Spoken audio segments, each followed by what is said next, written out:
வணக்கம் நண்பர்களே. TNPSC group 4, group 2, VAO போன்ற போட்டித் தேர்வுகளில் அடிக்கடி கேட்கப்படும் முக்கியமான தலைப்பான மரபுச் சொற்கள் பற்றி இந்த வீடியோவில் பார்க்க போகிறோம். மரபுச் சொற்கள் என்பது தமிழ் மொழியில் காலங்காலமாக பயன்படுத்தப்பட்டு வரும் சிறப்பு பெயர்களாகும். குறிப்பாக விலங்குகளின் குட்டிகள், அவை வாழும் இடங்கள் மற்றும் அவற்றின் கூட்டங்களுக்கு தனித்தனி பெயர்கள் உள்ளன.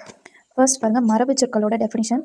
நம் முன்னோர்கள் எப்பொருளை எந்த சொல்லால் வழங்குகிறாரோ அப்பொருளை அந்த சொல்லால் வழங்குவதே மரபு சொற்களாகும். இது என்னன்னா, நம்ம முன்னோர்கள் ஒரு பொருளுக்கு இதுதான் பெயர் அப்படின்ட்டு சொன்னாங்களோ அதே தான் நம்மளும் சொல்லணும் அப்படின்ட்டு மரபு சொற்கள் டெஃபினிஷன் கொடுத்துருக்காங்க. உதாரணமாக பாருங்க, அணிற்பிள்ளை என்பதன் மரபு சொல் பிள்ளை அல்லது குருளை. செகண்ட் ஒன், குருவி குஞ்சி, அதோட மரபு சொல் குஞ்சி.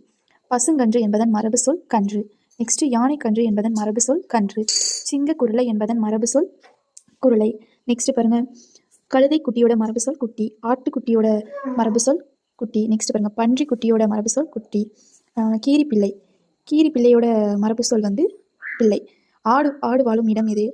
ஆட்டுப்பட்டின்னு சொல்லலாம். நெக்ஸ்ட், பசு வாழும் இடம் எனது? தொழுவுன்னு சொல்லுவாங்க. யானை வாழும் இடம் எனது? யானை கூடம். மேலும் விலங்குகளின் கூட்டங்களுக்கு தனித்தனி மரபு சொற்கள் உள்ளன. நெக்ஸ்ட் பாருங்க, புலிப்பரல், எலிக்குட்டி, கோழி குஞ்சு, மான் கன்று, நாய்க்குட்டி, குதிரைக்குட்டி, பூனைக்குட்டி.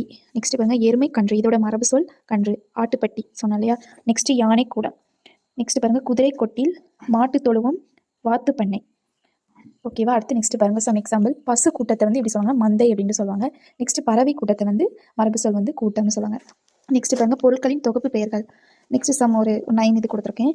ஆட்டு மந்தை, வீரர் படை, எறும்பு சாறை, கற்குவியல், மாட்டு மந்தை, பசு நிறை, திராட்சை குலை, யானை கூட்டம், வைக்கோல் போர்.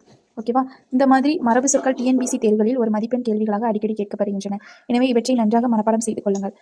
நெக்ஸ்ட், இந்த வீடியோ பயனுள்ளதாக இருந்தால் லைக் செய்யுங்கள், உங்கள் நண்பர்களுக்கு ஷேர் செய்யுங்கள். மேலும் தினசரி டிஎன்பிசி வீடியோக்களுக்கு எங்கள் சேனலை சப்ஸ்கிரைப் செய்யுங்கள். நன்றி, வணக்கம்.